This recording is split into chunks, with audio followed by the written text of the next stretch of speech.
bawat tawa at kislap yung mata, puso ko'y nalalambot at sumasaya.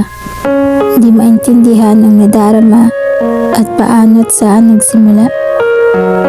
Sa simpleng kwentuhan at kalokohan, iyakan, tawanan at kulitan, maging tsismisan na ating ginawa, di akalain ang kakaibang nadarama. Lohika na di mahanap ang sagot sa mga tanong na bakit at paano, ngunit tila iisa ang tinutukoy nito. Ikaw ang tinuturo't ginugusto.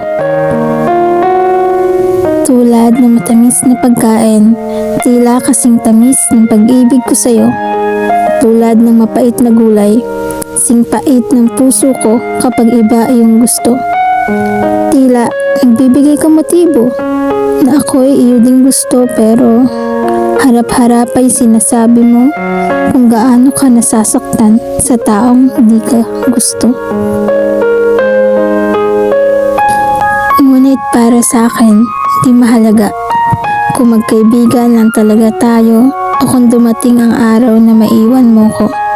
Basta sa puso ko, naging parte ka ng kwento ng buhay ko.